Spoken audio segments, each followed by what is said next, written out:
C'est pas faux. Ça aussi, c'est inadmissible. Hein. On en a Ça parlé aussi, hier c'est dans l'émission. inadmissible. Voilà. Mais enfin, justement, s'il y avait aussi une politique, justement, de moins d'assistanat, de recréer des emplois avec moins d'assistanat, surtout en France, parce que l'assistanat, ça nous coûte une blinde, hein. Et justement, dire, maintenant, messieurs, dames, il y a du boulot, vous y allez, vous voulez pas aller bosser, terminé, on coupe tout, on coupe les aides. Bonjour et bienvenue sur le Contrepoint. Aujourd'hui, nous allons discuter du système social français. Avec un déficit public atteignant 5,8% du PIB et une dette publique s'élevant à 3,3 milliards d'euros, le mot qui revient partout ces dernières semaines est le mot austérité. Éric Lombard, ministre de l'économie et des finances, parle d'un effort de 40 milliards sur le budget 2026. Là, vous nous annoncez, c'est 40 milliards d'euros d'économie l'an prochain. Alors, oui, c'est 40 milliards d'économies. D'efforts.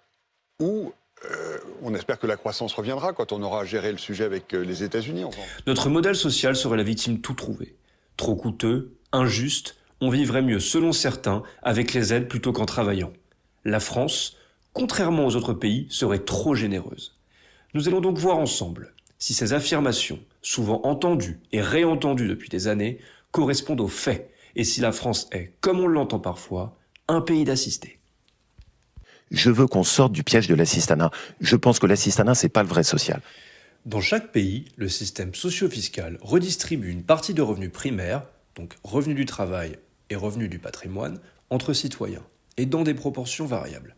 Cette redistribution prend plusieurs formes, en particulier celle de revenus de remplacement, comme les pensions de retraite ou les allocations chômage, ou encore celle de prestations en nature, comme la prise en charge des soins de santé ou l'aide à la précarité. La protection sociale en France, elle coûte cher. En 2023, on a dépensé 888 milliards d'euros de prestations sociales. Comme on peut le voir sur le graphe, qui là concerne l'année 2022, 31,5% de notre PIB part dans les prestations sociales. On voit que c'est quand même bien au-dessus de la moyenne de l'UE qui est à 27 et d'autres pays comme la Finlande, l'Autriche ou encore l'Allemagne. Il faut savoir que la moyenne pour les pays de l'OCDE est autour de 21%. Donc, le gros de ces dépenses provient de notre système de retraite. On a 14% de notre PIB qui est consacré aux pensions. Donc on dépasse la moyenne des pays de l'Union européenne qui est autour de 12% en 2022. Donc comme on peut le voir sur le graphique là. Le système de retraite par répartition en France, il était instauré en 1945, donc après la Seconde Guerre mondiale, dans le cadre de la création de la Sécu. Donc l'objectif était d'assurer une solidarité intergénérationnelle. Donc les actifs financent directement les pensions des retraités, et c'est un modèle qui a été étendu progressivement et ajusté dans les décennies qui ont suivi. Le deuxième gros pôle de dépenses de notre système social, c'est l'assurance maladie, qui a aussi été mis en place en 1945, bien que déjà avant 1945, pour certains salariés dans certaines conditions, il existait des assurances sociales.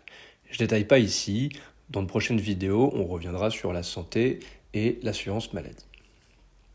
Donc la France dépense 12% de son PIB pour les dépenses de santé, contre une moyenne à 11%, donc on n'est pas très loin de l'Allemagne, mais comme vous pouvez le voir, on est loin derrière les US qui, malgré l'existence d'assurances privées, dépensent 18% de leur PIB.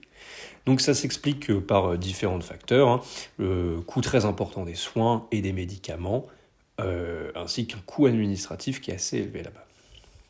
Donc voilà, point rapide sur la santé et les retraites, qui représente le gros des dépenses sociales, 80%. Et nous, dans cette vidéo, on va s'attarder sur d'autres pôles de dépenses, et on reviendra en détail sur les santé et les retraites plus tard. On va donc s'intéresser, nous, au système social. Et pour étudier ces postes de dépenses du système social, on va s'intéresser à une étude de la DREES, donc la Direction de la Recherche, des Études, de l'Évaluation et des Statistiques, qui date de 2023, et qui va comparer 12 pays de l'OCDE, 2 Américains, 2 Asiatiques et 8 Européens. Et la deuxième source sera un article d'Alternative économique qui résume un peu cette étude. Donc l'étude va se consacrer au soutien des États aux personnes sans activité et au soutien des États aux personnes avec une activité qui est peu rémunératrice, donc le salaire minimum. Donc, comme on l'a vu en intro, la France, elle va dépenser plus de 800 milliards d'euros par an, donc 30% de son PIB dans les prestations sociales. Maintenant, voilà, ce chiffre, il faut un peu le mettre en perspective.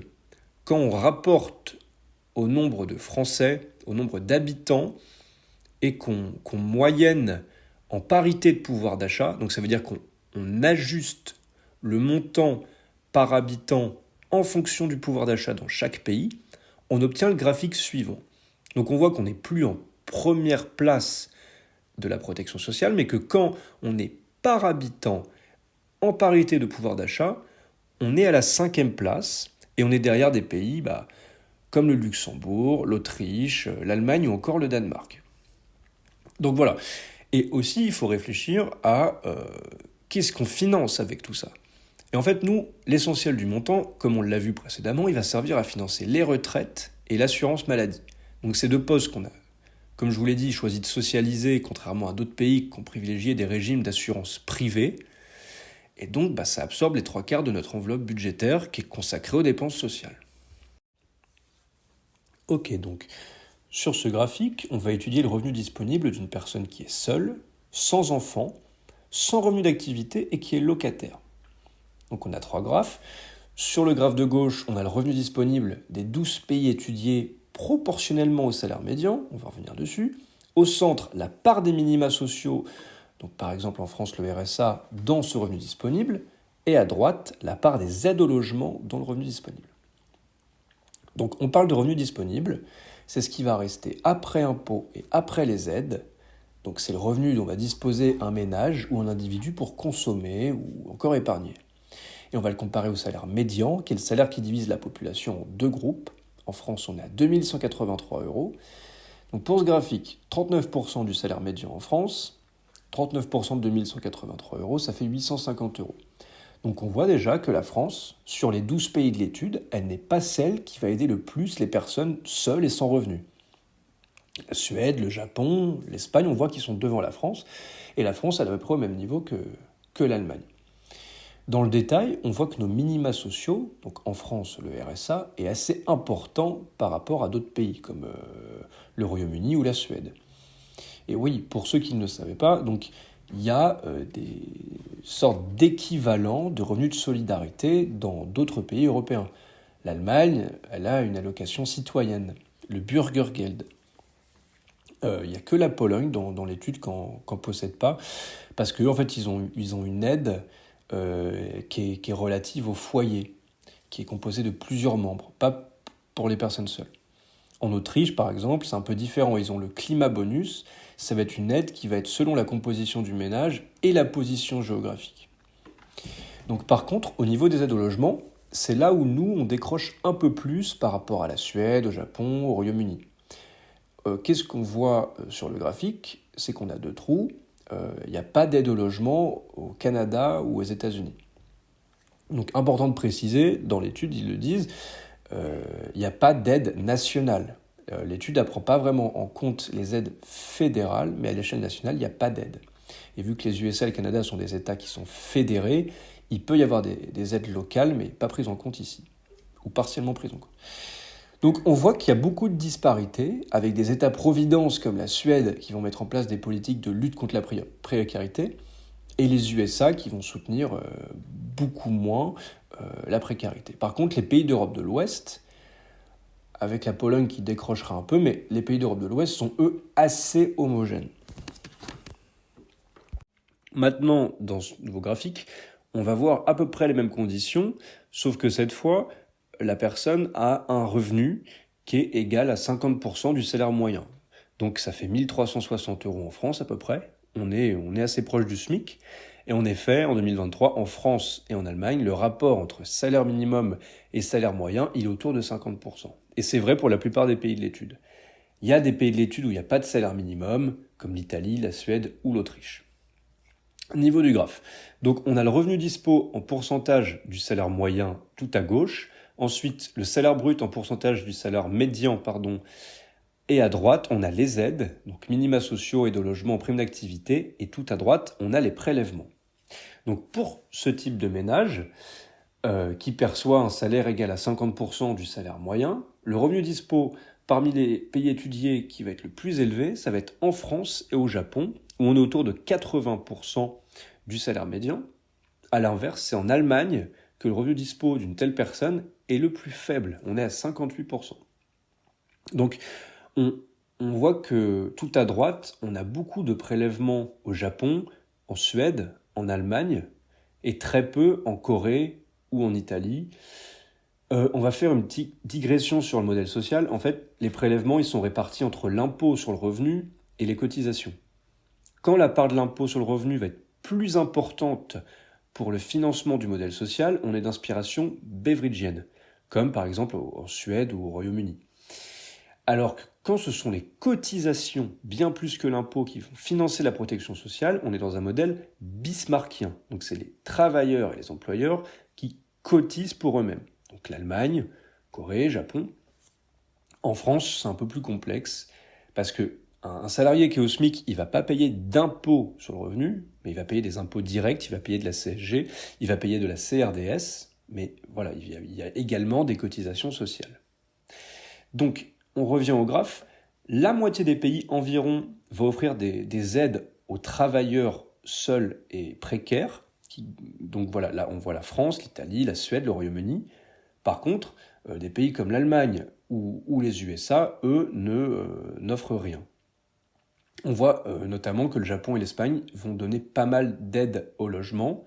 Nous, c'est plutôt focus sur la prime d'activité, bien plus que les APL. Donc, si on revient un peu sur le salaire brut, on voit que le revenu disponible, il est égal au salaire brut, moins les prélèvements, plus les aides. Donc, dans l'étude, là, tous les travailleurs précaires ont plus de prélèvements que d'aides, sauf en Espagne. Et on voit qu'il y a des différentiels plus ou moins importants. L'Allemagne, elle prélève beaucoup et elle aide assez peu. Il y a un gros différentiel entre le brut et le dispo. Voilà. La France, pour revenir à elle, elle est numéro 2 du revenu disponible pour les travailleurs précaires. Elle prélève quand même pas mal, mais elle aide largement plus que la moyenne. Donc ce graphe, c'est un récap de ce qu'on a montré jusqu'à maintenant, parce qu'en ordonnée, on a le revenu dispo d'une personne qui ne travaille pas, et en abscisse, on a le revenu disponible d'une personne qui a un bas salaire. Donc c'est la même chose que les deux graphes précédents, c'est une synthèse. Plus on va à droite, plus on soutient les travailleurs précaires, et plus on monte, plus on soutient les personnes sans activité. Donc on voit qu'il y a trois groupes qui se dégagent, ceux à gauche qui soutiennent peu l'activité, mais fortement solidaires avec les précaires, Suède, Allemagne, Italie, à droite qui globalement vont aider tout le monde. Il y a le Japon, c'est le pays de l'étude qui soutient le plus les travailleurs pauvres et les gens sans activité, et il y a la France, qui, relativement aux autres pays, est un bon système de soutien des travailleurs, mais aussi de la précarité. Et il y a des pays qui sont peu protecteurs, c'est un groupe qui est plus hétérogène, les points sont plus éloignés. Les USA, ils soutiennent très peu la précarité, mais plutôt bien les travailleurs pauvres.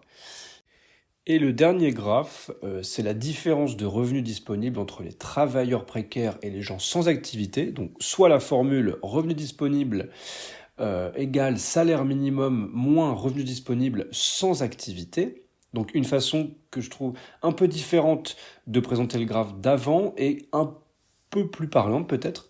On voit que les USA, c'est le pays avec le plus gros écart. Et nous, la France, on est à la 4e position. Donc tout en soutenant plutôt bien les deux, relativement aux autres pays évidemment. Voilà, on aidant plutôt bien la précarité et en aidant bien relativement aux autres le travail. Donc pour conclure, si on reprend les questions initiales, qu'est-ce qu'on peut dire de tout ça ? Est-ce que la France est un pays d'assistés qui ne soutient pas les travailleurs ? Eh bien, première chose, ça casse un peu le mythe du on vit mieux en France sans travailler, en faisant rien, plutôt qu'en travaillant. Donc, merci Baba de débunker ce mythe. Et le deuxième, c'est un peu la France serait le pays le plus assisté, voire carrément communiste.